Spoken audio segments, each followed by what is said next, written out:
Tá uma conversa animada aí.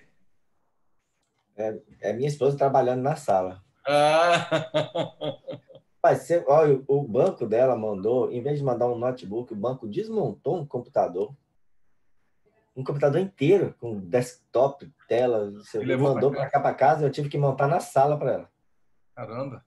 para ela poder Trabalha no trabalhar. banco. Ah, trabalha no banco? Trabalha no banco, Entendi, trabalha no Bradesco lá da Glória. entendi. E eles estão revezando os funcionários, né? Uma semana ela fica aqui, aí depois passa mais 10 dias na agência, depois fica mais uma semana em casa, trabalhando, né? Uhum. Mas em casa.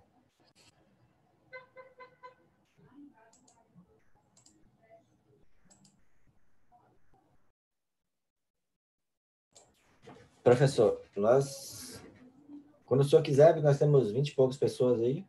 Tá bom, meu amigo. Vamos lá. O YouTube já Aí está aberto? o YouTube está aberto. Tinha 11 pessoas lá na hora que eu olhei, mas o pessoal vai começar a entrar aí. Mas o senhor fica à vontade, se o senhor quiser começar, né? Então vamos lá, vamos dar o início. Deixa eu-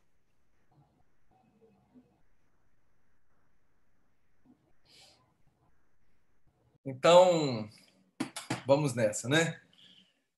Bom dia, meus amigos, meus colegas aqui das nossas quartas-feiras matinais. Muito obrigado pela oportunidade de estar com vocês.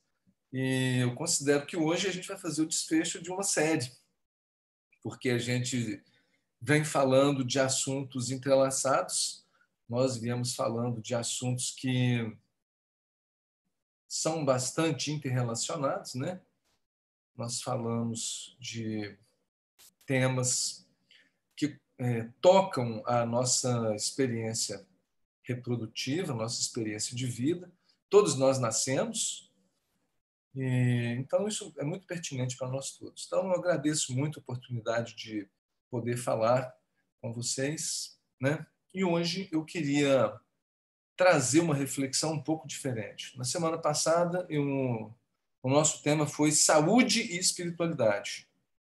E vocês se recordam que eu mencionava a importância de nós estarmos atentos para a cultura do paciente, nós estarmos atentos para a cultura espiritual, né, para a espiritualidade, aqueles valores transcendentes, aqueles valores sagrados, aqueles valores que conectam a pessoa com seus recursos de coping, de resiliência, os recursos que ajudam a pessoa a sair da sua dificuldade pessoal. Então, quando a pessoa se vê doente, quando a pessoa se vê numa crise psicológica, quando a pessoa se vê numa dificuldade, ela vai utilizar esses valores. Vimos que a espiritualidade, ela tange esses valores que não são da matéria, os valores sagrados, né? É um sistema de valores que ajuda a pessoa a se encontrar um sentido na vida, um sentido na sua existência, um sentido para a sua atividade como um todo. A espiritualidade pode ser conseguida através da religião, mas as pessoas que não têm religião, os ateus, também têm a sua espiritualidade, que pode ser muito desenvolvida, inclusive. Então, a religião é apenas um caminho. Eu gosto de lembrar que a religião, caracterizada pelas liturgias, pelas doutrinas, pelos templos, pelos sacerdotes, pela reunião das pessoas, a religião em si, ela não é a espiritualidade. A religião em si aponta para a espiritualidade. Então, há que ficar bastante claro quando nós falamos de saúde e espiritualidade. Eu estou dizendo isso por quê? Porque agora, hoje, eu trouxe reflexões no nível de profundidade diferente. Eu procurei fazer um apanhado de alguns assuntos dentro da obstetrícia, dentro do parto, da gestação e do parto,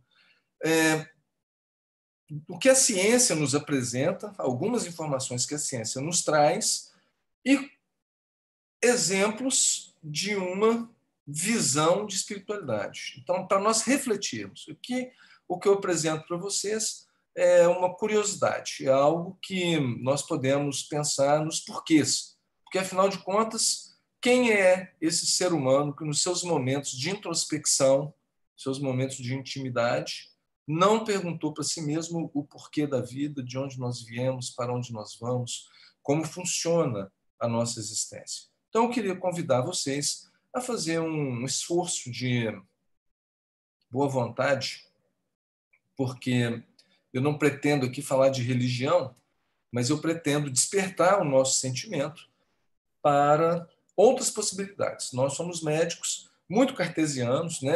Cartesiano no sentido, o fato pelo fato. Nós temos a negação sistemática como premissa, o que é muito bom.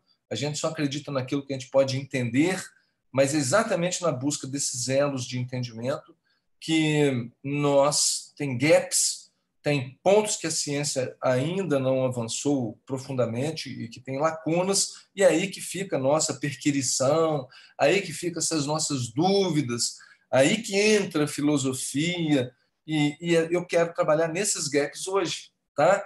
Eu quero trabalhar exatamente nisso, naquilo que ainda não está muito bem consolidado, mas que já já existe substância, coisa consistente mesmo, para nos botar uma pulga atrás da orelha. Então, quando nós falamos desse assunto, gestação e espiritualidade, hoje, no ano de 2020, nós estamos muito afastados aqui da realidade de Alessandro Botticelli, ou Botticelli, um clássico, um ícone do Renascimento, né? Um momento em que o ser humano saía da noite dos 1000 anos, da treva de 1000 anos, que foi a Idade Média, que não foi tão treva assim, mas, enfim, era um momento de retomada das artes, das ciências, dos pensamentos, a filosofia estava modificando bastante. Mas naquela época, nessa época aqui, o que é que eles podiam falar de gestação e espiritualidade se eles tinham pouquíssimo conhecimento científico, né? Descartes ainda não tinha estabelecido, já tinha mal acabado de escrever o seu discurso do método, a ciência pragmática que nós conhecemos hoje estava mal começando, estava engatinhando seus primórdios. E nessa época aí, Sandro Botticelli, ele retoma elementos da cultura grega clássica, porque nos clássicos lá, 500 anos antes de Cristo, 700 anos antes de Cristo, como Sócrates, Platão, Aristóteles, eles tinham um entendimento muito voltado para a ciência, sim. Eles não tinham os instrumentos que nós temos hoje. Era uma filosofia. Bom, o próprio Aristóteles dividiu a ciência, classificou as ciências, um esforço de epistemologia imenso, né?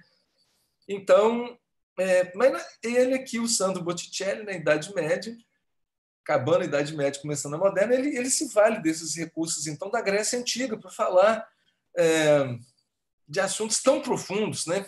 Assuntos que hoje ainda nos incomodam. E eu quis trazer o nascimento de Vênus, porque é isso aí, é o nascimento, é o que eu trabalho, é o assunto nosso, a gestação termina no parto. Naquela época, ele precisava se valer da mitologia. Então, ele fala que os ventos do norte, Zéfiro e Clóris, eles vêm soprar a vida nesse corpo de mulher, que nasce de uma concha. Então, o sopro seria algo espiritual. Água, terra, fogo e ar, né? Então, aqui é o elemento espiritual, o ar. Mas ela nasce das águas. Veja que a concha chega lá na ilha de Creta e chega na terra, que é outro elemento, mas vindo das águas. E a concha, para os gregos, ela tem a conotação, a simbologia de vagina, empresta a simbologia de vagina. E olha só que interessante, porque Botticelli coloca que Vênus, a deusa do amor, aqui ela não tem nenhuma conotação erótica, né? Ela está num nu, é um nu bem desproporcional, esse pescoção caído, esse ombro, esse pescoção grande, esse ombro caído, um cabelo imenso, esse braço aqui, olha só, muito comprido, né?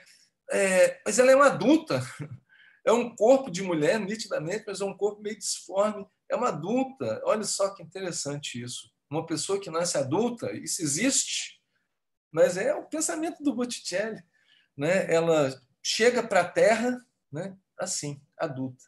E aqui, uma das três graças, né? Flores, deusa da primavera, emprestando seu manto todo florido para recobrir aqui a beleza de Vênus. Então, é interessante que esse quadro traz muitos elementos, mas o Botticelli ele apelou para a mitologia, justamente por isso.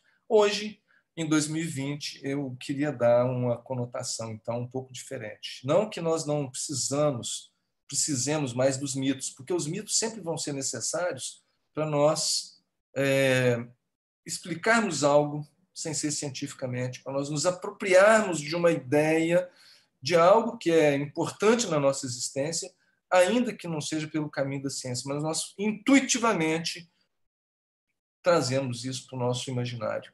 E, veja bem, ele faz uma apropriação de toda uma cultura grega. Ele resume numa tela, então, muitos elementos. Queria chamar a atenção para isso. Esses mitos estão na nossa mente, esses mitos estão na nossa cultura, estão na nossa sociedade, não é à toa. Eles são universais, né? Bom, então, para nós falarmos do texto, do título, gestação, segundo Williams Obstetrics, ele se caracteriza pela presença no organismo da mulher de um óvulo fecundado. Então, a mulher grávida é aquela que tem um óvulo fecundado, né? E aí, o óvulo fecundado, isso é a entrada do espermatozoide no óvulo, esse fenômeno chama concepção, e isso é que gera um óvulo fecundado. Então, vai começar o desenvolvimento do ovo. E esse desenvolvimento termina no parto, né? Esse desenvolvimento termina no parto. Então, os limites da gestação são esses aqui que nós apresentamos. É desde a concepção até o nascimento. Na obstetrícia, nós falamos que o parto se estende até 1 hora depois do nascimento do bebê. Que os eventos ali da placenta, que o útero contrai e não vai ter hemorragia, né? Saída da placenta, tudo está nessa hora derradeira após o parto, aí, essa hora que sucede o nascimento. Bom, espiritualidade, no dicionário do Aurélio, é aquilo que é de caráter ou qualidade espiritual. É relativo, pertencente ao espírito, por oposição à matéria. Então, vamos colocar uma coisa que é incorpórea, que é imaterial, uma coisa que é transcendente, né? E vamos recordar aquele conceito que nós trouxemos na semana passada. Então, agora, um estudioso da espiritualidade em saúde, o professor Harold Koenig, lá da Duke University dos Estados Unidos. Então, a espiritualidade é a busca pessoal pelo entendimento de respostas a questões sobre a vida, sobre o seu significado e relações com o sagrado e transcendente, que pode ou não estar relacionada à proposta de uma determinada religião. Então, a espiritualidade, nós já mencionamos, ela essa busca, aquilo que leva a uma busca de significado pessoal, de entendimento da vida, desses porquês da vida, e a espiritualidade pode ser conseguida com ou sem religião. Bom, então, se nós olharmos pelo ponto de vista das principais tradições religiosas do mundo, nesse quesito aqui, gestação, espiritualidade, nós temos 3 pontos de vista que nós podemos apontar. Um ponto de vista materialista, em que o ser humano seria constituído apenas pelo corpo físico e a consciência, a inteligência e tudo mais seria um produto secretado pelo cérebro. E esse ponto de vista é defendido por vários filósofos, inclusive um de grande destaque, o professor Antônio Damasio, de Portugal, um filósofo contemporâneo muito respeitado. Esse é um dos pontos de vista. No ponto de vista de algumas religiões, nós temos, então, uma apresentação dualista, em que o ser humano ele é composto composto de uma forma indissolúvel, né? Isso que se apresenta aqui é um corpo e um espírito, é um corpo e a subjetividade chamada de alma ou espírito. Então, esse espírito é criado na hora do nascimento. Algumas teologias apontam dessa forma, que o espírito, ele é soprado no corpo ali no processo reprodutivo, na hora da concepção, no caso. E tem um outro pensamento religioso também, entre a nossa sociedade, bastante difundido no mundo inteiro, que é uma consideração que há uma preexistência de um espírito ao nascimento. Então, o corpo é formado pelo espermatozoide, pelo óvulo, mas o corpo realmente procede do pai e da mãe, porém a alma, o espírito, não, já existia antes. Então, é uma teoria que, lá para os indianos, eles chamavam de transmigração da alma, que a alma muda de corpo, o corpo ele acaba, estraga, morre, mas a alma continua em outro lugar, vivendo em outro plano de matéria, em outra dimensão, e um dia ele volta à vida, que seria a metensarcose, que é a mudança de corpo. E eles acham que a pessoa pode nascer com a mesma cara, inclusive com traços da personalidade lá, essa metempsicose. Eles acreditam também na metempsicose. Algumas religiões hinduístas, hindus, né, que no hinduísmo, por exemplo, acreditam que se a pessoa for má, ela pode nascer como formiga, se ela menosprezar, ou então ela pode passar por uma outra experiência em outro corpo. Um ser humano poderia viver outras experiências. Tem outro pensamento de migração da alma, que seria a reencarnação, que a personalidade é a mesma, mas a fisionomia, tudo muda, e tem um esquecimento de vidas, de experiências passadas. Quer dizer, nós lidamos com esse caldeirão de ideias no nosso dia a dia. A gente conhece esses pensamentos aí dos amigos, pela literatura, pelos filmes, a gente vê isso expresso na cultura. Bom, para falar, então, dessa questão da espiritualidade aqui na gestação, vamos lembrar uma aula anterior que a gente deu, que foi o psiquismo fetal. Nessa aula do psiquismo fetal, apontei para vocês que existem várias maneiras, e aqui eu trago alguns livros que representam esse conhecimento, não todos, mas alguns. Então, existem várias maneiras de nós nos apropriarmos do psiquismo fetal. Então, nós temos estudos de casos de reencarnação, não tinha colocado isso, mas crianças que relembram... não, perdão, aqui eu antecipei, estou falando do psiquismo fetal, é esse slide aqui. Então, o professor Thomas Verne, por exemplo, que estudou muito, estuda ainda o psiquismo do feto intraútero e como você pode estimular essa criança para ela ser mais inteligente, por exemplo. O professor Arnaldo Raskowski, da Argentina, psicanalista, ele acha que toda pessoa tem um psiquismo primitivo, um protopsiquismo, e esse seria o estado ideal, o ventre materno, para onde a pessoa retorna todos os dias durante os seus problemas e todo dia à noite, né? O professor Bion, ele é professor do Winnicott, professor da professora Melanie Klein, né? Grandes pesquisadores aí, a Melanie Klein estudando o feminino e o psiquismo, e o Donald Winnicott estudando o psiquismo das crianças, dos bebês. O Bion também acredita que existe um ser, uma psicologia bastante estruturada durante a vida intraútero.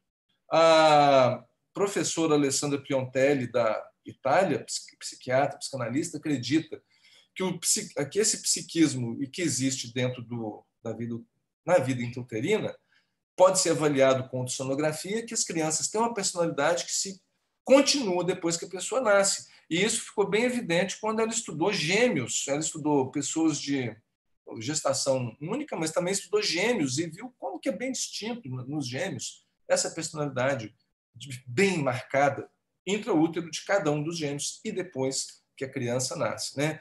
Também a professora francesa Myriam Chezet, que ela desenvolveu a escuta psicanalítica de bebês recém-nascidos. Ela mostra que o bebê recém-nascido compreende muito bem a palavra, ele não consegue falar ainda, porque o aparelho fonador não está maduro, porém, essa criança ela comporta-se de uma forma bastante relacionada com os conteúdos da sua experiência, da sua família. Muito interessante o livro dela. Então, o bebê não nasce tolo, o bebê nasce com uma bagagem, ela mostra isso claramente nos seus livros. E um outro livro interessantíssimo, de uma outra maneira de nos apropriarmos do psiquismo fetal, seriam os estudos de regressão de memória, e eu trouxe aqui, então, a terapia reestruturativa vivencial Pérez, da professora Maria Júlia Pérez, de São Paulo. Ela mostra que nós conseguimos retornar e nos apropriarmos, nos relembrarmos de eventos que aconteceram no nosso passado, inclusive na vida intraútero, inclusive no parto. E ela faz isso através de estudos de regressão de memória. Na mesma linha de pensamento que essas pesquisas dela, nós temos o Stanislavski Grof, nos anos 60, nós temos David Chamberlain, nos anos 70, a professora Ellen Van Bach, também nos anos 70, e muitos outros aí, eu citei só alguns, que são muito interessantes, vale a pena para quem interessa nesse assunto psiquismo fetal. Então, olha só, quando nós falamos desse psiquismo, nós estamos falando de algo que realmente transcende essa questão do corpo. Agora, eu trouxe aqui um pensamento, e eu volto a falar para vocês, eu não tenho pretensão nenhuma de um discurso religioso, mas reflexões, porque são pensamentos que estão na nossa sociedade. A doutrina espírita, ela diz o seguinte: a união do corpo, a união da alma com o corpo, que em algum momento ela acontece, ela inicia na concepção, mas só se completa no nascimento. E lá eles explicam que a ligação desse espírito designado para habitar o tal corpo, ele vai se ligando, essa ligação vai acontecendo por um laço fluídico, um laço energético, que vai cada vez se apertando mais, desde a concepção até a hora que a criança nasce. Bom, diz ainda também que existe numa dimensão espiritual, diferente dessa nossa dimensão aqui material, conforme nós conseguimos captar com os nossos olhos, nossos ouvidos, nossos sentidos regulares, né? Existe uma outra dimensão de matéria, e eles dizem o seguinte, explicam que existe o infrassom e o ultrassom que nós não conseguimos captar, nosso ouvido não capta. Os cães conseguem captar uma frequência de onda diferente do nosso ouvido. E da mesma forma, então, existe uma realidade espiritual, assim dita, que os nossos sentidos não captam. E nessa realidade existiria uma maternidade, que eles chamam de Ministério da Regeneração. É onde o indivíduo que vai renascer, ele entra para sofrer, para passar pelo processo de adaptação para essa nova realidade. Deixar uma personalidade, começar uma nova existência, outra personalidade, mantendo o patrimônio das conquistas da memória. E quem faz regressão de memória trabalha fazendo esse acesso. Para lá, a teologia espírita, Allan Kardec fala que a ligação do corpo ao espírito acontece de uma forma parcial. É isso que eu já falei. Acontece de uma forma progressiva. É como se fosse uma expansão energética que liga ao germe, ao ovo, e vai atraindo de uma forma irresistível esse espírito para esse corpo. À medida que esse ovo se desenvolve, o germe, esse laço energético se encurta, e sob a influência do germe, da matéria, essa energia vai se unindo molécula a molécula ao corpo, e de onde se pode dizer que o espírito, através do seu envoltório de matéria menos densa, se enraiza nesse corpo como uma planta na terra. Então, quando esse conjunto está maduro, é hora de nascer. Diz ainda que a glândula pineal ela secreta hormônios psíquicos, atuando nas energias geradoras, inclusive nos cromossomos dos espermatozoides. É interessante, é curioso isso aqui, porque essa afirmativa, esse livro é de 1948, numa época que se considerava que a pineal era calcificada. Então, isso aqui foi uma profecia, digamos assim, porque em 58, 10 anos depois, é que se Lerner descobriu a melatonina, que é uma secreção, um hormônio, né? Aqui ele chama de hormônio psíquico, eu não sei o que poderia ser isso, mas foi bem depois dessa fala aqui, que a melatonina foi descoberta, e a melatonina ela realmente tem interferência no GNRH, nos pulsos de GNRH. Então, a melatonina regula o ciclo circadiano, mas também ela interfere nos pulsos de GNRH, dessa forma está totalmente imiscuída, totalmente participativa no ciclo reprodutivo do ser humano.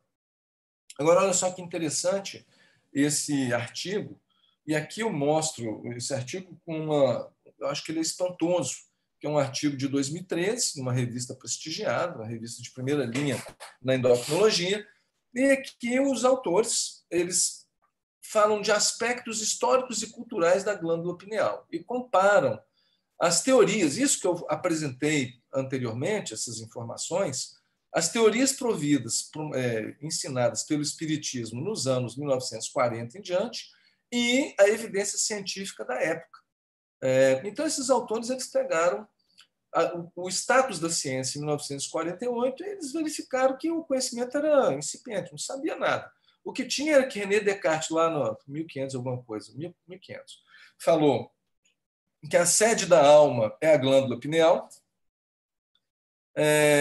Alguns pesquisadores aí do psiquismo falam que a terceira visão, assim como os egípcios antigos, a terceira visão, o terceiro olho, se você traçar uma reta que penetra entre no meio da distância entre os dois olhos, e uma que vem do vértex, e o encontro dessas duas retas está lá na glândula pineal, que seria o terceiro olho, o olho que dá acesso ao mundo espiritual. Ou seja, é como se a glândula pineal fosse um canal, um amplificador. Os cristais de apatita que tem lá na pineal, calcificados já, eles funcionassem como um amplificador de sinal de uma realidade de outra dimensão, da dimensão espiritual, para que o ser humano possa captar essas informações aqui na dimensão encarnada. E talvez isso, né? Esse é o mito lá dos egípcios, esse é o mito de René Descartes, que seria através dessa glândula que acontece a comunicação espiritual com nós que estamos aqui nessa realidade material. São coisas interessantes para se pensar. E é interessante, no final desse estudo, que eles pegam 6 pontos, 6 temas. Por exemplo, a pineal produz um hormônio, coisa que não se sabia lá nos anos 1940. Ou então, toda a vida mental tem a sua sede na pineal. Os fenômenos psíquicos, como a mediunidade, por exemplo, esses fenômenos paranormais, têm a sua sede na mediunidade, na glândula pineal.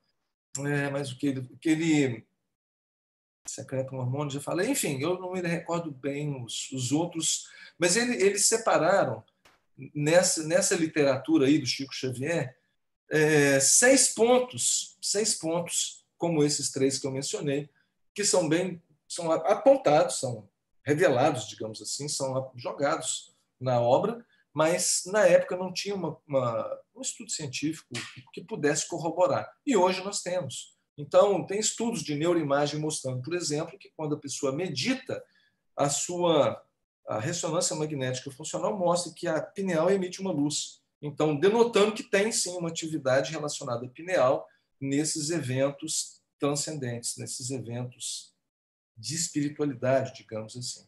E os autores falam jocosamente, né, que tem 2 maneiras de se apropriar, então, do conhecimento científico. Uma é pela pesquisa empírica, esse caminho tradicional que nós médicos estamos muito habituados, e é assim que a nossa ciência médica prospera, mas eles falam que o caminho da revelação espiritual também é um caminho, por como mostrou esse trabalho, já que o camarada que escreveu esses livros, o suposto médium Francisco Cândido Xavier, ele era uma pessoa semi-analfabeta, tinha 4º ano primário e trouxe revelações, profecias, né, de assuntos científicos de alta complexidade. Bom, reflexões para nós fazermos. Outra informação interessantíssima que tem nessa teologia espírita, num dos livros lá, é o seguinte: as glândulas germinais, quer dizer, células germinais, espermatozoide e óvulo, reproduzem nossos clichês da consciência na formação de um novo corpo. Os problemas da hereditariedade descendem, de uma forma geral, dos reflexos mentais que nos sejam próprios, espelhando-se na hereditariedade psicológica. Porque muitas vezes nós buscamos entender, por exemplo, eu posso citar aqui um dos estudos que eu não falei, um dos estudos de reencarnação, que era o slide que eu pulei, mas feito pelo professor Ian Stevenson, psiquiatra da Universidade da Carolina do Norte, nos Estados Unidos, que nos anos 60 ele publicou mais de 3.000 casos supostos de reencarnação. E ele estudava marcas corporais para fazer para justificar. E ele se aproximou disso porque ele via esse evento se repetindo em alguns pacientes psiquiátricos dele. A pessoa era rotulada como doente mental, mas, na verdade, a pessoa referia que tinha uma lembrança de uma existência passada, e isso embaralhava o presente.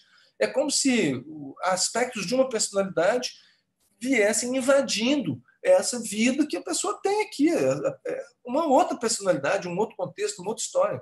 A personalidade é como nós reagimos ao meio ambiente. Né? Então, nós temos uma personalidade dentro do hospital, uma outra personalidade dentro de casa. Isso não é ser falso. Isso é normal. Agora, imagina o cara que viveu em outra época, em outra família, em outro país, em outra cultura, e de repente tem lembranças disso. Essa é a pesquisa do professor Stevenson. Então, ele percorreu uma busca nesse sentido, porque ele tinha muitos relatos nesse sentido no seu consultório. Então, tem um caso curiosíssimo de um menino de 5 anos que ele falava para o seu pai. Muitas vezes, ele, às vezes, tinha um tom desafiador com o pai, e ele falava assim, quando eu era seu pai, quer dizer, um menino de 5 anos olhando para o seu pai e dizendo, quando eu era seu avô. E aquilo, e ele contava uma história, desenvolvia o assunto. E aí essa família chega no professor Stevenson. Então o professor Stevenson examina, conheceu a história, se apropriou da história, examina o corpo desse menino. Examinando o corpo do menino, ele percebe que ele tem manchas no tórax, mais para o lado esquerdo, no precórdio, manchas café com leite. E ele, então, vai agora investigar a personalidade suposta que o menino alegava ser em outra época, que era o avô. Ele vai até o Instituto Médico Legal e vê o exame o exame da autópsia do corpo do senhor, e, para surpresa dele, ele tinha morrido com um disparo, um projétil que atingiu o seu precórdio, e ele morreu dessa lesão. E aí o legista desenhou a lesão de entrada dos projéteis, com espingarda, no peito do senhor, e essas manchas lá do idoso, elas se sobrepõem às do menino, são iguais. Então, o professor Stevenson, ele fala como o menino tem a memória, como as memórias combinam com o que o pai e as pessoas da família sabem, conheciam daquele senhor que já tinha morrido, e que o menino não teve a chance de conhecer, né? Mas o menino, ninguém falou para uma criança de 5 anos determinadas coisas, e ela explicou determinados aspectos lá, determinados fatos, e ainda tinha essa mancha no seu corpo. Aí o professor Stevenson acha que esse é um possível caso de reencarnação. E aí, então, se isso é verdade, como que esse menino ele trouxe essa mancha? Por que ele trouxe essa mancha no corpo? O que acontece? Então, olha só uma possível explicação, que o espermatozoide e o óvulo, eles reproduzem os clichês, quer dizer, as formas da nossa memória, da nossa consciência, aquilo que nós temos de claro na nossa mente, isso impressiona espermatozoide e óvulo.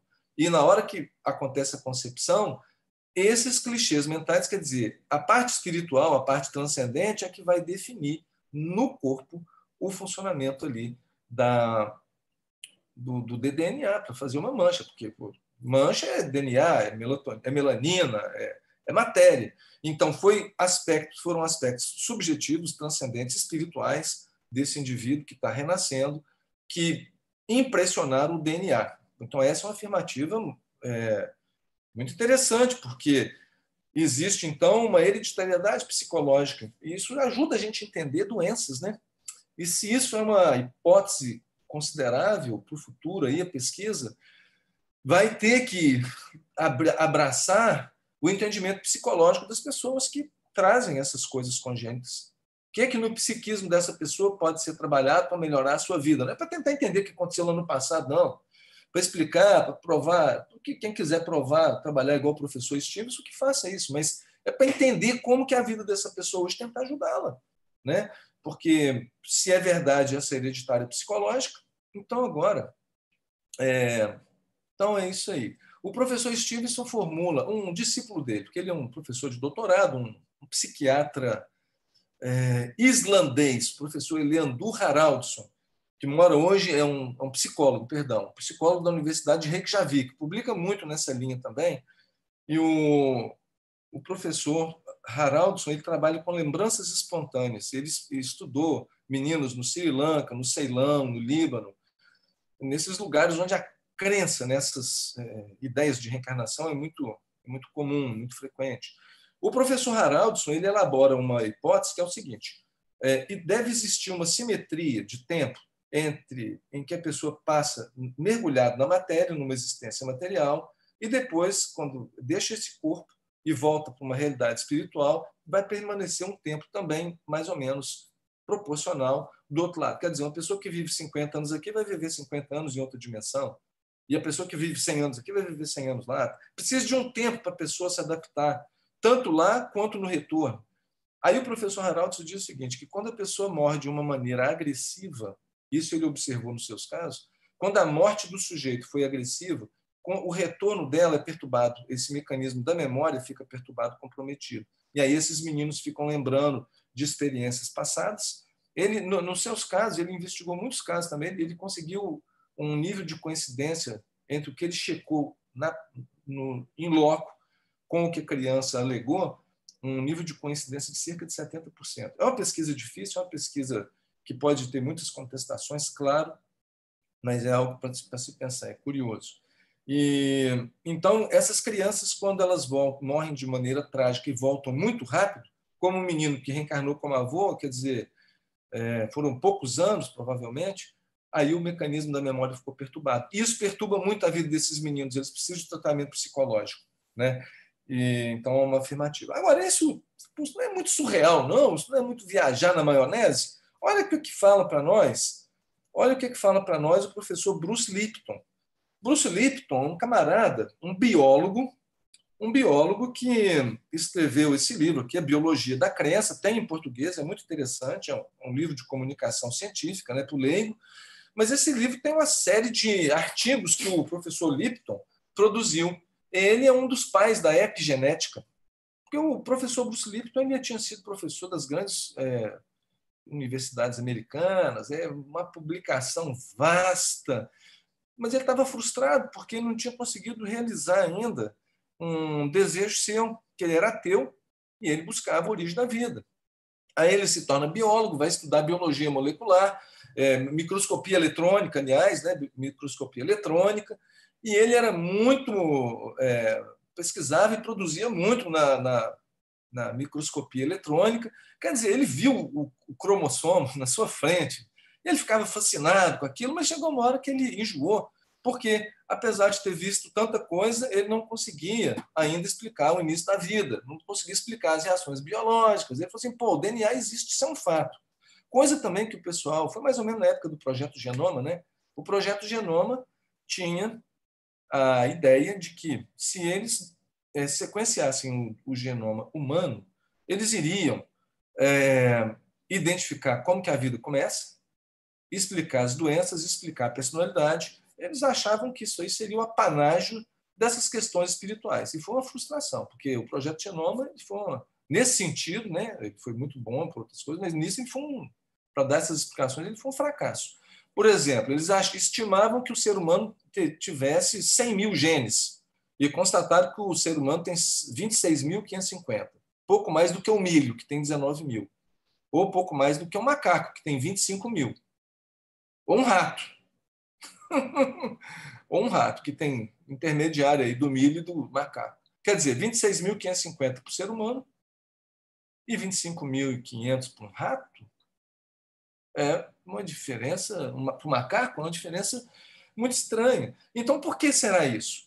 Bom, é outro estudo, né? Tem alguns outros estudos nesse sentido aí que eu não vou mencionar, mas só mostrar o amargo que ficou na boca dos cientistas. Agora, esse professor, então, aqui, nesse contexto de frustração, eu não vou entrar nessa explicação aí, mas tem o professor Kazuo Murakami explicando que nossos genes eles funcionam num esquema liga-desliga, e para cada gene nós temos vários interruptores liga-desliga.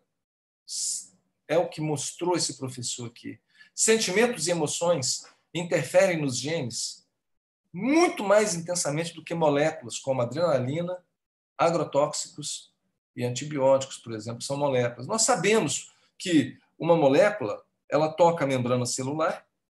A membrana celular tem seus receptores específicos, vão levar aquelas proteínas de transporte, MAC, todo aquele sistema lá, vão incorporar essa substância, levar até o núcleo, ou nos ribossomos, ali no citoplasma, mas vão ativar material genético e fazer, então, o DNA ou o RNA funcionar. Mas precisa de um estímulo que está no ambiente. Então, o ambiente é o meio extracelular. É o que o professor Bruce Lipton mostra no seu trabalho. E nós, então, temos nesse ambiente várias possibilidades, né, para influenciar o DNA. Nós temos, por exemplo, culpa. Imagina como uma pessoa que tem culpa, ela ativa uma síntese proteica? Porque o professor Kazuo Murakami, um japonês que descreveu a renina, é um cara notável, um bioquímico, ele fala que os sentimentos eles conseguem por um sistema de interruptor. Se eu tenho culpa, eu faço fazer uma função. O DNA, o gene vai executar uma função. Se eu tenho mágoa, será outra função. Se eu tenho amor, se eu tenho alegria, e por aí vai. Então, assim, eu muitas vezes vi no meu consultório uma mulher dizendo assim, doutor, eu sei quando começou o meu câncer. Está com câncer de mama.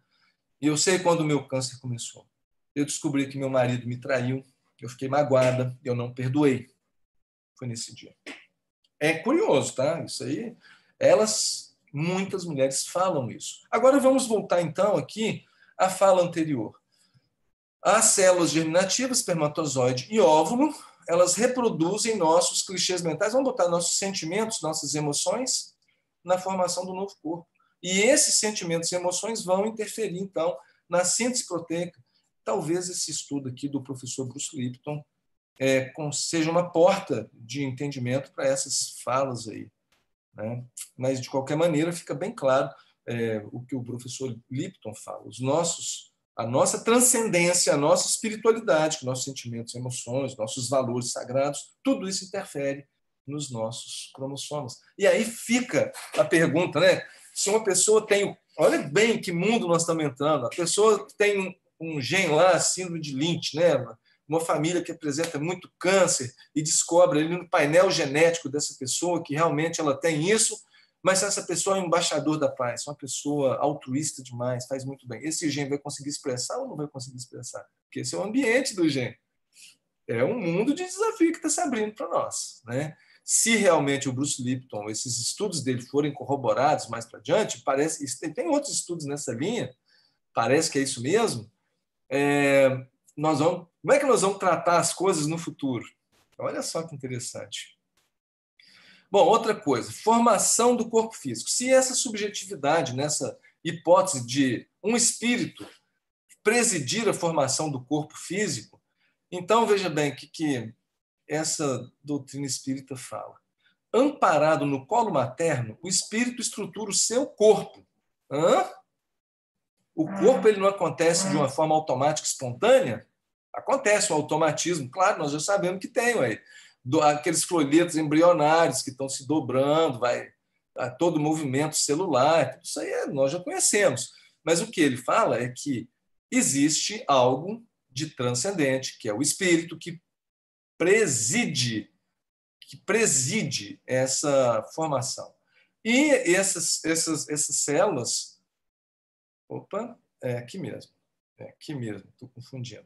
E que essas células elas vão se organizar e vão se multiplicar em cima de uma matriz espiritual. Então, tem um espírito, ele é a base. Em cima dessa base, vão se formar proteínas, vão se formar lipídios, vão se formar todas as substâncias aí do corpo, as células, mas vão ser atraídas por esse fulcro.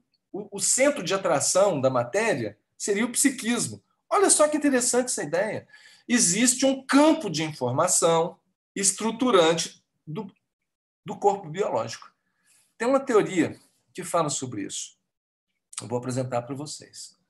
E está revolucionando a biologia, está criando um maior problema em Cambridge, na Universidade de Cambridge, na Inglaterra. Ele fala, então, que essa matriz espiritual, o espírito, atrai os elementos ali que vão formar o corpo, como a limalha de ferro sobre um ímã. É fácil a gente entender. Um ímã, quando está ativado, ele atrai limalhas, partículas de ferro. O ímã seria esse princípio espiritual, esse campo de informação espiritual, e os elementos, a limalha seria os elementos materiais que vão formar cada célula, que vão formar o corpo, os folhetos blastodérmicos, seus derivados, etc. E tal, né? Então, o corpo espiritual ajusta-se sobre tecidos sutis da alma. Olhe bem, e em cada célula vai compartilhar uma natureza eletromagnética. Tem um equivalente aqui no corpo material e nessa outra dimensão, nessa estrutura de outra dimensão, mostrando uma fisiologia transdimensional, envolvendo uma realidade que a gente não consegue captar com esses órgãos de sentido, mas uma outra realidade aqui bastante objetiva, né? E tudo sob o comando da mente. E aí eu fico pensando que a força que leva a tirar um indivíduo de uma dimensão de matéria e trazer para outra dimensão de matéria deve ser uma loucura. E eu comparo como uma energia nuclear. Não estou dizendo que é energia nuclear, mas na minha cabeça, se isso existe de fato, o que é uma força tão poderosa que é capaz de trazer o indivíduo de um nível de matéria bastante sutil, que a gente não consegue nem ver, não consegue ouvir, né? Não tem equipamento ainda sensível. Tem uns rudimentos de equipamento sendo testado para isso, mas a gente não tem uma coisa consagrada ainda, uma coisa forte ainda, bem fácil da gente entender essa outra dimensão. Né? E aí, se a gente pensar no movimento reverso, nós temos na fissão e na fusão nuclear a emissão de energia nuclear, energia atômica. Um núcleo que é fissurado ou um núcleo que é fundido com outro gera um absurdo de megatons aí de energia nuclear. Então, que energia é essa? E isso é até interessante para nós pensarmos como que toda essa energia vai marcar a pessoa durante a sua vida, né, as suas emoções. E o professor que está fazendo, então, essas controvérsias lá, o Rupert Sheldrake, ele está falando de uma nova ciência da vida, a hipótese dos campos morfogenéticos. Então, ele fala que todo o corpo biológico, e aí ele fala de planta, de vegetal e de animal, de ser humano, tudo que é matéria, tudo que é corpo material é estruturado em cima de um campo de informação. É muito interessante essa teoria do professor Rupert Sheldrake. Tá aí. Quero ressaltar também que ele é um homem da ciência. Ele fez isso aí a partir da observação empírica do centésimo macaco, uma história interessante que ele conta aí na sua obra. Ele observou fatos e elaborou essa teoria, a teoria dos campos morfogenéticos, e tem ganhado uma grande aceitação. Isso ainda está em andamento aí na ciência. Mas ele diz exatamente essa ideia de que os corpos se estruturam em cima de um campo morfogenético. Então, seria o espírito, por exemplo, né? Bom, esse passado eu já falei sobre ele, né? Desde a concepção, o espírito começa a ser tomado por uma perturbação, por esquecimento, e vai continuar essa perturbação até o parto, e as suas ideias vão se apagando, a memória vai se apagando. Ela está registrada, mas vai ficando esquecida. A memória fica no esquecimento. É como se ficasse no inconsciente bem profundo, né? Agora, olha só, ele fala um negócio interessante. Durante a gestação ocorre uma interpenetração dos campos psíquicos da gestante e do espírito que está nascendo. Então, essa mulher, a gestante, é uma criatura hipnotizada a longo prazo. E a hipnose é justamente isso, é um campo mental influenciando outro campo mental. O operador do transe, que é o terapeuta, ele sugere para o paciente: você vai voltar na experiência traumática relacionada à sua dor atual, a experiência que fez você sofrer lá no passado, que faz você sofrer ainda hoje. Mas geralmente esses eventos estão no esquecimento, né? A pessoa, eles vão para o inconsciente.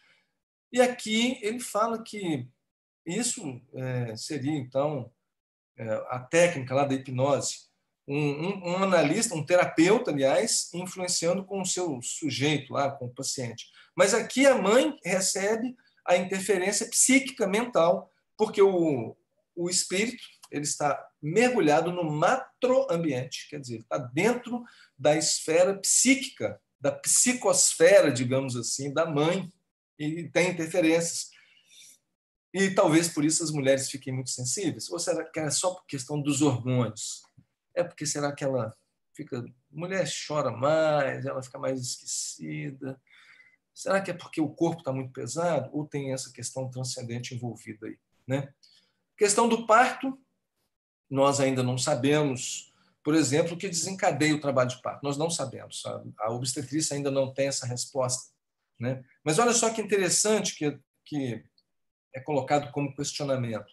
É solene para o espírito que está nascendo o instante da sua encarnação, na hora dele nascer? Pratica ele esse ato considerando de grande importância? Então ele fala: procede como um viajante que embarca para uma travessia perigosa e que não sabe se encontrará ou não a morte nas ondas a que se decide afrontar. Olha, quer dizer que quando a pessoa vai nascer, segundo essa ideia, o camarada tem uma certa ansiedade, uma apreensão, e não sabe como que vai ser a experiência. E preparou-se para uma viagem, mas ele não sabe, ele reputa como algo de muita importância. E essa ilustração aqui mostra que tem um indivíduo que vai nascer, mas tem todos, esse aqui é o cara, né? Mas tem todos seus amigos ali, os amigos vão prestar uma homenagem e vão estar junto dessa pessoa, vão levar o seu apoio. É interessante porque muitas pessoas relatam que no momento da morte, por exemplo, e algumas pessoas falam no momento do nascimento, percebem pessoas que não são dessa realidade objetiva. Uma pessoa que já morreu, uma pessoa que conheceu, um avô, uma pessoa, um ente querido. É muito curioso isso, não é? Porque são relatos universais. Ou então, aqui que eu gosto de colocar, o que define a hora do nascimento? Essa realidade espiritual, essa realidade transcendente interfere? Porque nós sabemos que tem que ter produção de ocitocina, tal, mas o que leva à produção de ocitocina? É que a mãe estava muito preocupada e agora ela despreocupou? É porque esse indivíduo aqui, o cara que está nascendo, ele também dá algum tipo de sinal? Nós sabemos que o bebê produz corticoide na suprarrenal e esse corticoide fetal passa na placenta, ele é transformado em progesterona que desencadeia lá a cascata da parturição, gerando ocitocina, mas tem algum fator psíquico?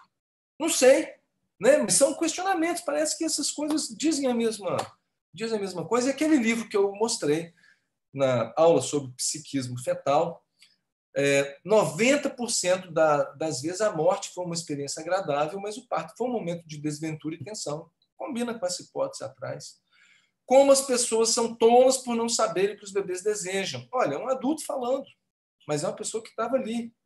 Pessoas que voltaram, se estuda aqui, para quem não assistiu a aula de psiquismo fetal, essa professora Ellen Van Bach, que é uma psiquiatra, que, por regressão de memória, convidava os seus pacientes. Ela estudou 750 pessoas no seu doutorado, que ela apresenta nesse livro aí, e agora ela fala de pessoas que estavam com dores da alma, com dores do psiquismo, e ela procuraram por causa disso, procuraram psiquiatra por causa disso, e ela fala assim: agora eu vou fazer o seguinte, eu vou convidar você a voltar nas suas experiências, hipnotiza essa pessoa, você vai voltar no tempo, nas suas experiências passadas que você já viveu, e vai localizar o evento que fez você sofrer no passado relacionado com essas dores que você me apresenta aqui no dia de hoje. E a pessoa vai voltando, vai voltando, vai voltando. E ela tem um capítulo que fala da gestação e do parto. E agora eu vou dizer para vocês que no livro dela, ela tem também um capítulo que fala de experiências antes do nascimento, ou de outras vidas. E ela, então, pelo seu estudo por isso que ela chama Life Before Life, quer dizer, vida antes dessa vida, ela aventa essa possibilidade através da regressão de memória. E então, é isso. Como as pessoas são tolas por não saberem o que os bebês desejam. Ou então, senti-me desapontado ao observar que a alegria que eu experimentava ao nascer não encontrava eco aqui fora. Eu estava lúcido e alerta, mas as pessoas que me cercavam não sabiam disso. O médico se mostrava ocupado demais com a tarefa do parto e despreocupado de mim como pessoa humana. São pessoas diferentes falando. Tive vontade de rir deles, não sei porquê. Acho que foi porque eles não sabiam realmente quem era eu, e nada sabiam acerca do que é nascer. Agora, olha só que interessante. Esses estudos aqui da professora Elizabeth Van Bach, que é independente lá nos Estados Unidos, independente do Bion na Inglaterra, por exemplo, o Bion fala que as pessoas têm um psiquismo que, em algum tempo, os pesquisadores futuros, né, ele foi dos anos 60 e 70, que no futuro os pesquisadores do psiquismo, eles identificariam que os bebês têm psiquismo muito elaborado. Isso aqui é um psiquismo muito elaborado, é um psiquismo maduro, não é verdade? É que a criancinha não consegue falar na hora que nasce, não tem aparelho fonador. Mas olha só que interessante, vários ramos do conhecimento, vários pesquisadores em vários lugares do mundo, independentes, observando as mesmas coisas, para a gente atentar para essa realidade, né? Bom, agora eu quero colocar para vocês uma experiência, um trabalho meu, que eu fiz aqui em Vitória, na universidade, aí, com a professora da filosofia, a professora Cláudia Murta. Eu mencionei anteriormente para vocês na aula sobre parto, né?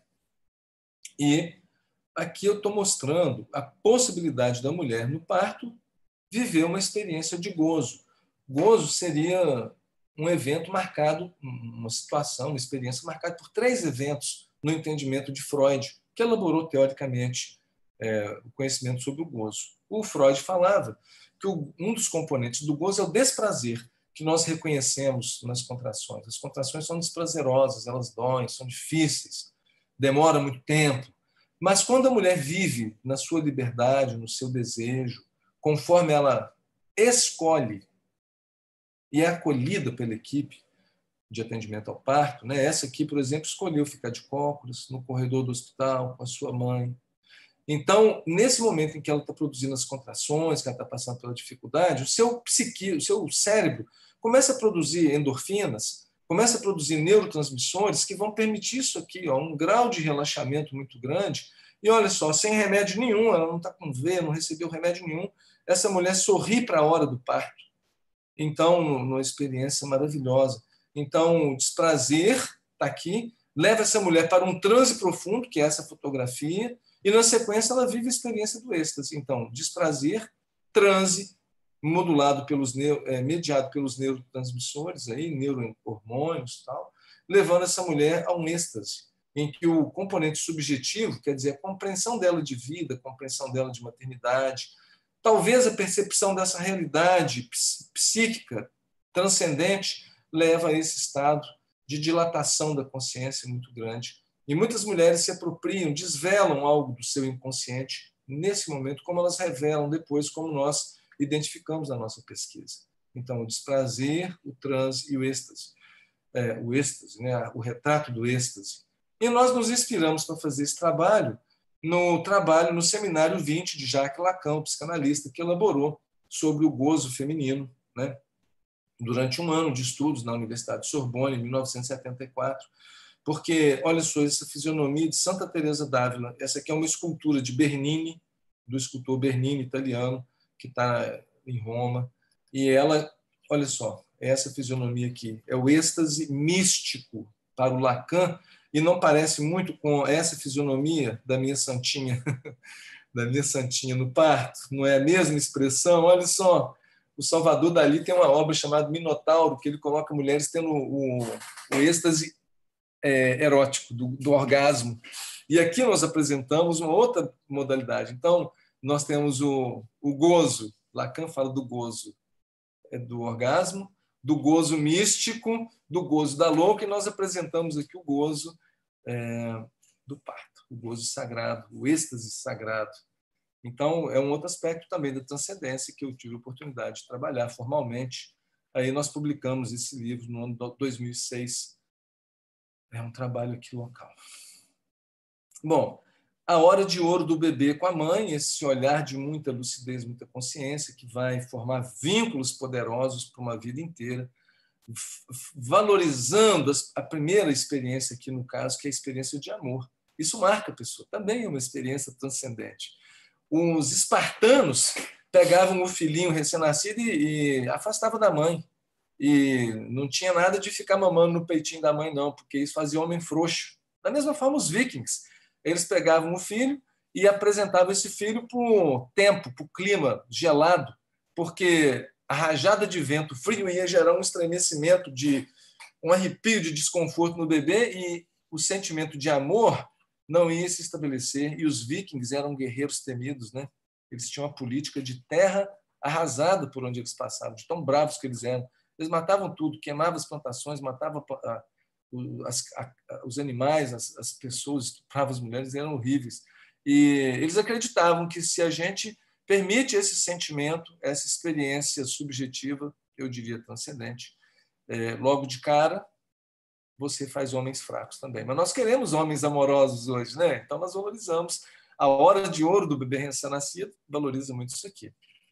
Então, meus amigos, para encerrar, uma reflexão final, que é o seguinte: ao vislumbre que foi feito nessa fala. A medicina do futuro terá de ser eminentemente espiritual. Por tudo isso que a gente está discutindo aqui, nós precisaremos valorizar mais a subjetividade, a espiritualidade. uma posição difícil de ser atualmente alcançada em razão da febre maldita do ouro, ou seja, um interesse materialista e imediatista muito forte ainda no coração dos homens, né? Mas os apóstolos destas realidades grandiosas da espiritualidade não tardarão a surgir nos horizontes acadêmicos do mundo.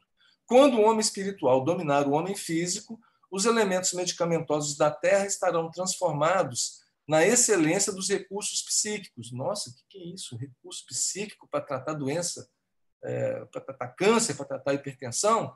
Olha, eu fico pensando, que nós sabemos hoje o valor do perdão. Eu mostrei para vocês na semana passada, quando nós estudamos saúde e espiritualidade, que a Sociedade Brasileira de Cardiologia ela criou um guideline para orientar os cardiologistas como eles devem tratar essas questões de saúde e espiritualidade em cardiologia. E eles têm alguns estudos da cardiologia mesmo, mostrando o valor do perdão, por exemplo, no infarto do miocárdio. Estudo randomizado controlado. Então, eu fico pensando se essa fala aqui diz sobre isso.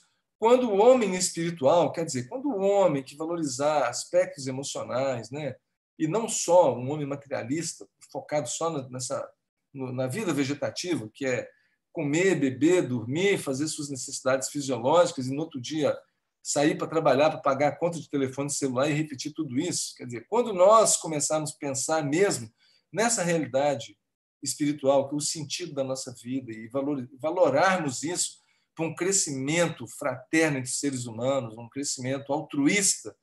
Está tão bonito agora esse movimento do coronavírus na ciência, não está? Você vê, todas as revistas de grande porte liberaram gratuitamente aí no PubMed os estudos. Pô, um estudo que você pagaria 50, 60 dólares em outros tempos para acelerar o processo aí do conhecimento da Covid-19. Então, eles estão fazendo esse movimento solidário. Não é isso aqui? É um homem espiritual, um homem preocupado com o bem-estar do outro que está do lado? Então, é isso. Quando o homem espiritual dominar o homem físico, os elementos medicamentosos da Terra estarão transformados na excelência dos recursos físicos. E essa grande oficina achar-se-á elevada santuário das forças e possibilidades espirituais junto das almas. Então, os recursos psíquicos que nós temos são remédios, e aí, então, dá para nós entendermos alguns enigmas, se isso aqui é verdade, se isso aponta para um caminho verdadeiro, que nós faremos valer recursos nossos para curar nossas próprias doenças do corpo e do psiquismo, né? Reflexões, né? Vamos pagar para ver no futuro.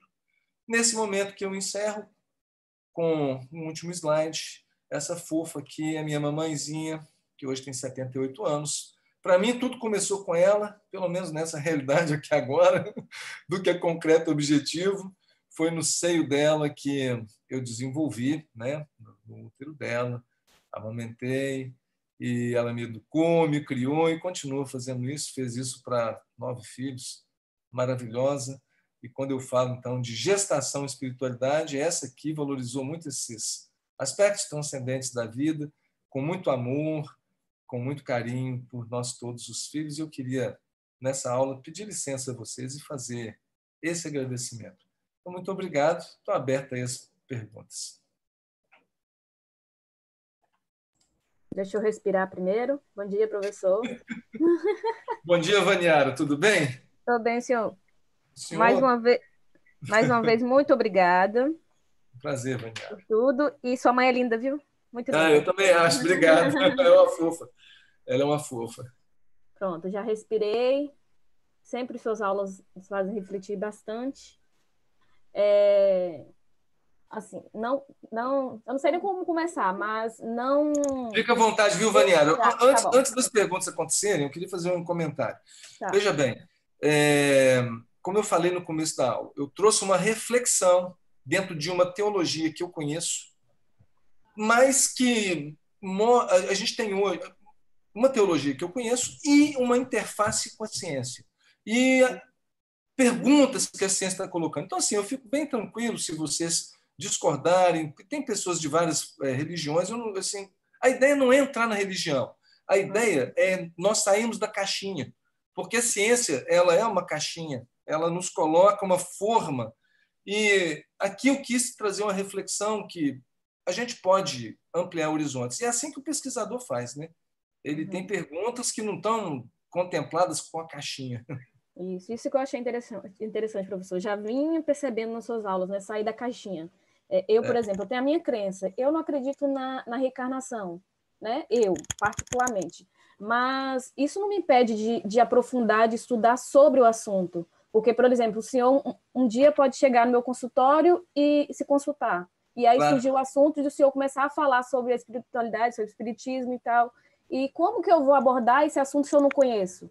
Como que eu vou entender seus sentimentos, o que faz sentido em sua vida? Então, eu achei assim, isso interessante demais. Independente da minha crença, então, é a minha crença. Eu tenho que respeitar a crença das outras pessoas e abrir os horizontes e estudar sobre várias religiões para eu poder, como o senhor disse, daqui para frente, essa questão da espiritualidade na medicina vai crescer ainda mais. Então, eu acho muito importante essa questão que o senhor está trazendo. Agora, é interessante, Vaniara, dentro da sua pergunta aí, que você me abriu espaço, o Lucas fez uma pergunta semana passada. O Lucas não estava na aula, né? Foi Felipe, Leonardo, não me recordo. Mas, enfim, ele perguntou a respeito de mediunidade, como é que é a pesquisa. Então, olha só, é um outro negócio problemático, porque como que a psiquiatria, igual o professor Ian Stevenson, né, o cara que estudou reencarnação lá na Universidade da Virgínia, o cara tem que criar um método, a ciência tem que ser criativa, porque esses fenômenos que estão aí, meu entendimento é que o milagre, a mística dentro do catolicismo, né, a cabala dentro do judaísmo, que estuda esses fenômenos maravilhosos, as coisas que estão no campo mais do mito do que da ciência, que a gente não tem explicação, a ciência vai ter que se virar, porque se é um fato humano, se é um fenômeno humano, a ciência tem que se interessar por ele. Não tem jeito. Isso eu acho que não vai tirar a graça, a poesia e o encantamento das religiões, não. Eu acho que vai trazer uma compreensão de vida diferente. E o que a gente vê é que o caminho da ciência ele é avassalador. Ele vai fazer isso. Sim. Agora, como é essa criatividade? Você vê, tem uns caras estudando reencarnação, está buscando, isso existe, não existe, por regressão de memória, por marcas no corpo físico, por lembranças espontâneas. Pô, é muita criatividade. Eu não ia pensar num negócio desse. Mas tem gente, né, inquieta que fica nessa busca. Eu acho que é isso que é interessante nesse capítulo aqui, sabe? Sim. Aí, não consegui achar o livro que o senhor me indicou, a espiritualidade no cuidado com o paciente, está em falta, e aí eu acabei ficando curiosa, fui pesquisar no YouTube, aí achei até uma palestra do Dr. Décio, que o senhor trouxe até um artigo dele. Décio Andoli, meu amigo, Nossa, ele é maravilhoso, assim, ele é deu para ver que seus pensamentos são bem parecidos, assim, muito legal mesmo. E aí ele dá vários exemplos, assim, sobre essa questão da espiritualidade, como abordar o paciente, explicou baseado no livro, e ele deu até uma experiência que atendeu uma evangélica que chegou nesse assunto e falou, aí ela falou que era evangélica, aí ela perguntou, e o senhor? Aí ele olhou assim e falou, sou espírita. Aí ela regalou o olho e falou, mas não tem problema, né? Ou seja, isso me tocou muito, porque a relação que eles tiveram ali, que ele conseguiu, foi tão boa, né? Foi tão perfeito que não importa a religião, não importa nada, o que importa é a confiança que ele tinha naquele médico. Então, a religião é outra coisa, crença é uma coisa, religião é outra coisa. Então, o que mais importa mesmo é a crença de cada um se respeitando e compreendendo o outro. E por isso que eu agradeço mais uma vez, suas aulas são maravilhosas. Obrigada. Obrigado, Vaniara. Você mencionou o Décio, ele é meu amigo. O Décio, ele é... Aqui eu coloquei duas logomarcas de instituições que eu participo. É a Associação Médico Espírita do Espírito Santo, é um grupo de médicos aqui do Estado que a gente se reúne para discutir essa interface da ciência com a religião. E a gente é aberto, a gente não fala só de espiritismo, a gente, pelo contrário, tem interesse de falar de ciência e esse olhar, se é possível fazer essa interface aí. E a gente fica nessa busca. Tem alguns estudos de pesquisa, né? Tem uma amiga minha, por exemplo, acabou de defender um doutorado, um mestrado, e ela estuda o papel da espiritualidade no suicídio em pacientes que fazem diálise. A professora, a doutora Ana Catarina, é uma nefrologista aqui de Vitória. Quer dizer, um estudo interessante. E por aí vai, né? Tem outros lá que estão estudando também. E aí, o Décio, ele nós somos da Associação Médico Espírita do Brasil, e ele tem um papel de diretoria, ele tem vários livros. Ele tem um livro que eu destaco, assim, que chama Ser Médico e Ser Humano. Maravilhoso. Maravilhoso. E como ele é professor universitário, ele é professor de fisiologia, ele tem vários livros, ele tem um livro discutindo justamente espiritualidade na educação. Eu esqueci, se você olhar nos livros dele, eu esqueci como é que chama o livro agora, gente. é de experiências, é um livro bastante... Ele não fala de religião, ele fala de experiências mesmo de vários grupos pelo mundo afora. É muito legal, muito bacana. Não, achei muito interessante mesmo as palestras, vale a pena todo mundo assistir, muito legal mesmo. E só para finalizar, assim, que eu, antes de entrar na medicina, eu dizia assim, que eu ia salvar vidas físicas e espirituais, e eu nem fazia, não tinha noção do que significava isso, mas eu falava. E aí, como eu acredito em missão, em propósito, com as suas aulas, isso vem me causar um turbulhão dentro de mim, assim, de compreender, e isso está abrindo meus horizontes, assim, fazendo pesquisar, e isso eu sou muito grata ao senhor, tá bom? Obrigado, Vaniara. Olha bem, você é protestante, né, Vaniara? Sim. Tá. Então, você estuda a Bíblia, você valoriza aí a figura de Jesus Cristo como sendo o salvador do ser humano, não é isso? Isso. Não é isso? Jesus Cristo, nosso salvador. Então, o católico também considera assim, o espírita também considera assim. Então, ainda que não seja uma religião cristã, todas as religiões pelo mundo afora consideram a regra áurea, quer dizer, fazer para os outros o que a gente quer para a gente, que é um princípio básico lá do Levítico, do Deuteronômio, né? Está no Levítico isso. E se a gente pegar bem esses estudos aqui, olha só que coisa mais fantástica, quando você pega as curas que Jesus fez, ele pega, bota um barrinho lá, faz uma laminha, passa no olho cego e cura o camarada. Ele fez o quê? Ele mexeu com elementos da epigenética do Bruce Lipton ali, que mexeu com valores dele. Quando ele tira um demônio do corpo da pessoa, ele faz um trabalho. Então ele fala com a pessoa, vai, não peques mais. Quem te condenava, eu também não te condeno. Olha bem, tudo nível dos valores psíquicos, mas que hoje esses estudos aqui estão mostrando como esses valores psíquicos eles impactam muito mesmo no nosso corpo físico. E, nesse sentido, Jesus é o médico das almas, é o médico por excelência mesmo. Então, acho que vale a pena, no futuro, a gente pegar os evangelhos com um olhar diferente e tentar entender ali naquelas curas, nesse processo terapêutico que aconteceu e que foi relatado. E é até interessante pegar Lucas, por exemplo, que é um evangelista médico, né? Que o relato de Lucas é diferente dos outros, é mais profundo do ponto de vista médico. Ele conta o fato, e é interessante, ele era médico, né? Era um cara que não viu, conheceu muito porque era amigo de Paulo de Tarso, não conheceu Jesus, mas escreve sobre a vida dele, faz as suas pesquisas, e é curioso isso. Acho que fica nesses livros sagrados aí dicas de assuntos importantíssimos para a nossa pesquisa médica. Nós precisamos ter esse olhar, porque a religião ela foi brigada com a ciência até ontem. Digamos que ainda é. Né? A gente precisa ficar dando uma aula aí de saúde e espiritualidade, com tantas evidências que existem, muita gente ainda ridiculariza. Né? Você vê na própria busca por essa aula e nas aulas mais pragmáticas, né? As aulas que a gente fala mesmo de miligramas por cento, gráficos e cirurgias, elas dão mais ibope do que essas aulas de espiritualidade. Tem muito preconceito ainda. Mas eu acho que nós precisamos, quem está sensível para isso, que essa espiritualidade impacta no corpo físico, nós precisamos olhar para tudo isso com um tratamento científico. Acho que a gente precisa. Quem é da religião tem que desapaixonar na hora de fazer esse tipo de estudo e entrar mesmo num programas de pós-graduação, fazer pesquisas formais, porque esses eventos da experiência humana precisam de ser entendidos. Né? Perfeito, obrigada. Professor, o senhor é uma pessoa linda. Transmite muita paz. Obrigado, muito obrigada querido. mesmo. Está me Obrigado. ajudando muito, tá? Obrigada. Obrigado, é um Tchau, prazer. tchau.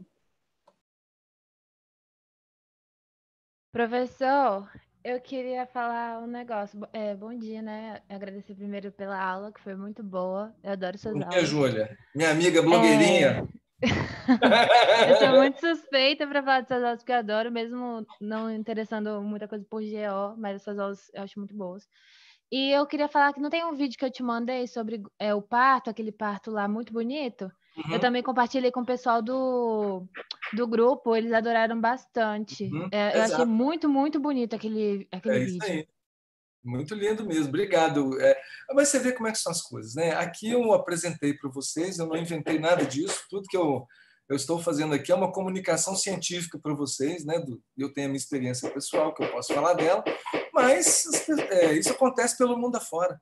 E a maneira de viver o parto, né, humanizado, pode ser na água, pode ser na natureza. Cara, eu vi um livro, um filme, Birth as We Know It. É um filme russo. Estava legendado em inglês assim. O parto como nós o conhecemos. É um negócio muito louco. Mostra mulheres tendo bebê, russas, né, tendo bebê da antiga União Soviética. Da Rússia mesmo, eram russas. Tendo bebê no Mar Báltico. No Mar Báltico. Gente, o Mar Báltico é frio para burro. Mas elas tinham um bebê no Mar Báltico, aí um punhado de golfinhos, aí a mulher ficava ali em trabalho de parto, dentro do mar, na praia, e aí chegava um punhado de golfinho, fazia um círculo em volta da mulher. Olha só que loucura. Quer dizer, você fala assim, para que isso? Que besteira. Eu acho que a gente não tem que fazer parto dentro da água com golfinhos, mas tem que saber que isso existe. Tem que saber que isso existe. São coisas maravilhosas. Tem um outro autor, o Michel Audin, um francês, ele fez um livro de fotografia junto com a fotógrafa. Quer dizer, We Are All Water Babies. Somos todos bebês da água. E aí são fotografias de bebês nascendo na água e os bebês ficam submersos, sim, eternamente. Eles ficam ligados no cordão. Enquanto está ligado no cordão umbilical, pode ficar submerso. E ele fala que nós temos um tal de reflexo de submersão que está presente desde o nascimento e ele vai desaparecer com 6 meses de vida. Agora, você pode treinar esse reflexo. Se você fizer o treinamento aquático, como ele fala, pegar esse menino e joga dentro da água e deixa ele submerso. A glote fecha, ele fica 6 minutos em apneia antes de afogar. Não afoga. Olha que loucura isso, né? Então, assim, Júlia, é um universo inexplorado ainda esse da humanização do parto, né? E quando a gente fala da espiritualidade, é outro universo também. Só esses 2 vídeos que eu mencionei aqui, eles mostram que a gente que é médico é muito quadrado. Mas acho que a gente não tem que deixar de ser médico. Temos que ser médico com M maiúsculo, ser cientista, fato pelo fato, mas está aberto para esse outro lado, né? E obrigado aí a contribuição daquele vídeo, muito bonito mesmo.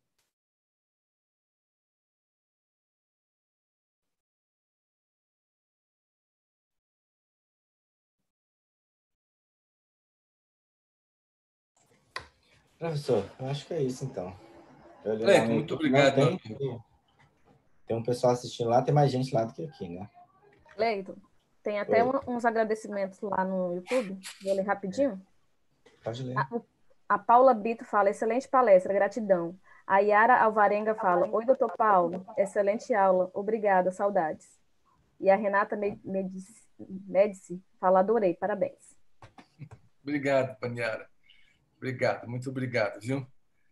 E, então, vamos despedindo aqui, né? Vou deixar meu abraço aos internautas lá do YouTube, meu agradecimento aqui aos alunos aí da medicina. Eu quero dizer para vocês que eu gostei muito de estar aqui essas 5 semanas hoje. Eu considero que hoje a gente fecha um ciclo, né? Porque houve todo um encadeamento em todas essas aulas aí, elas dialogam muito uma com a outra. Semana que vem a gente vai ter uma aula sobre partograma, né, Cleiton? Sim, senhor. Aí esse aí já é... Hã? O pessoal já me passou lá a data, o horário certinho. Esse aí é um assunto mais pragmático. Esse aí não tem muita transcendência, não. Mas estaremos juntos. Vai ser um prazer. Professor, eu quero lhe agradecer imensamente novamente, né? Eu acho que o senhor contribui muito para a nossa formação aí como médicos e como ser humano. Antes de ir embora, eu vou fazer uma pergunta, porque eu ia deixar para depois, mas se o senhor tiver 2 minutinhos, eu vou fazer. À vontade. Pode. Porque, assim, quando o senhor fala, uma das leis da doutrina espírita, né, que você vem para poder evoluir, né? De certa forma, o ser humano, você superar algumas dificuldades que você tem, né? Se tornar melhor, né? Mas você reencarna para isso. Mas qual é a influência, então, da medicina sobre isso? Porque hoje nós temos remédio para tudo, né? Você tem remédio para alegria, remédio está alegre demais, toma um, está triste demais, toma outro, né? Então, qual é a influência do que o senhor acha do medicamento na evolução do ser humano, na visão espírita? Olha só, a visão que Allan Kardec traz é que o progresso poderia acontecer todo no mundo espiritual, mas seria muito mais lento. E ele não seria tão rico quanto esse processo de o indivíduo passar pela experiência espiritual e passar pela experiência mergulhado na matéria, encarnado. No mundo espiritual, encarnado, mundo espiritual, encarnado novamente. Dessa forma, a pessoa aprende experiências diferentes. As leis que regem o mundo espiritual têm algumas particularidades. Por exemplo, lá tudo se rege pela afinidade eletromagnética, comprimento de onda.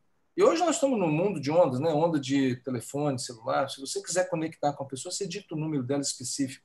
Então, a sua prece para atingir Deus, você tem que discar o número de Deus, você tem que entrar em sintonia mental. Não adianta você ficar olhando para aqui, para ali, ficar repetindo palavras vãs. Quer dizer, uma reza pode ser desprovida de espiritualidade, mas uma oração, uma fala sentida. Também você pode fazer uma oração que não ultrapassa o teto, né? E tem outras orações que as orações das mães, das avós, arrombam o céu, vão muito longe. Isso é mostrado pelo entrelaçamento quântico, como que cérebros que estão afinizados, que tiveram um contato prévio, eles se relacionam. Então, nós vivemos mergulhados num mundo de energia e encarnados. Os medicamentos hoje, psiquiátricos aí que você menciona, eles funcionam muito como camisa de força química, né? Eles são importantíssimos, porque a pessoa não pode ficar batendo cabeça na parede, precisa viver, se relacionar, ter uma boa adequação social. E os remédios conseguem isso. Mas eles também têm efeitos colaterais, eles criam uma dependência. E como seria a experiência dessa pessoa depois que ela deixa a experiência material e morre sedada, por exemplo? Uma pessoa que está terminal vai para o CTI, aí ceda a pessoa para morrer. Como é que ela acorda do lado de lá? Porque são medicamentos igual o álcool, por exemplo, igual os entorpecentes, são medicamentos que afetam o psiquismo. Porque o psiquismo não está no cérebro. O psiquismo usa o cérebro. Entendeu, Cleiton? Então, os medicamentos eles interferem e espera-se que eles sejam usados para ajudar o ser humano a tratar suas dores, porque imagina se aquela teoria do Bruce Lipton ela procede, que nós somos herdeiros psicológicos de nós mesmos, porque os sentimentos e emoções interferem no DNA, uma pessoa que tem uma carga psicológica muito pesada, muito densa, muito difícil, pessoa que tem ideações suicidas desde sempre, desde criança, como é que você aborda isso, meu amigo? Tem que usar remédio. Hoje nós vemos aumentando aí o número de crianças, adolescentes suicidando, né? Os consultórios, eu tenho algumas amigas psiquiatras e estão preocupadíssimas com tanto de menino e adolescente que vem suicidando, entendeu? Então, como é que você vai ajudar essa pessoa se não for com medicamento e psicoterapia? Entendeu? Tem que usar os recursos. E o fato de nós nascermos, encarnarmos, que é a sua pergunta, o fato de nós encarnarmos ajuda a gente a desenvolver a inteligência. É nos desafios que nós vamos desenvolver nossa inteligência. E nós vamos ter que desenvolver em todos os sentidos. Olha bem que Jesus fala, né? Jesus fala assim, vós sois deuses, podeis fazer o que eu faço e muito mais. Poxa vida, você consegue conceber isso? Aquele camarada que andou sobre as águas, multiplicou pães, expulsou demônios, fez um punhado de coisa fantástica, né? Vós sois deuses, que nós temos deuses no sentido de temos um grande potencial. Podeis fazer o que eu faço, o que ele fez. E está registrado lá no Evangelho. E muito mais, eu não tenho nem ideia do que seja assim muito mais. Eu já acho demais, acho over para mim hoje, na minha condição humana. Mas o que ele estava querendo dizer? Nós vamos nos desenvolver sim, nós estamos em escala ascensional. E você veja bem, o ser humano que nasce hoje, ele não nasce igual nascia na pré-história. Então, assim, sem querer polemizar, mas o ser humano está desenvolvendo. E nós vamos desenvolver cada vez mais em direção angelical. E seremos deuses, entre aspas, né? Teremos uma perfeição relativa ao que nos é possível. Claro, eu acredito que a gente vai crescer muito. Agora, nos dias de hoje, o ser humano precisa desenvolver mais seu componente psicológico, né? Psíquico, moral. Porque a ciência já está muito avançada. Você vê, em 2 dias sequenciaram aí o coronavírus. Em 2 dias. Mas a ética que tem por trás disso aí é zero, né? A gente está vendo tanto de confusão. Quer dizer, a ciência já é fantástica, não é que ela tem que parar, mas ela já desenvolveu muito. E esse componente moral do nosso ser precisa ampliar. Obrigado, professor. Obrigado, meu amigo. Então é isso. Ficamos por aqui, né? Muita paz para vocês, bom dia para todos nós, né? Bom dia, gente. Fique com Deus aí. Um abraço. Até.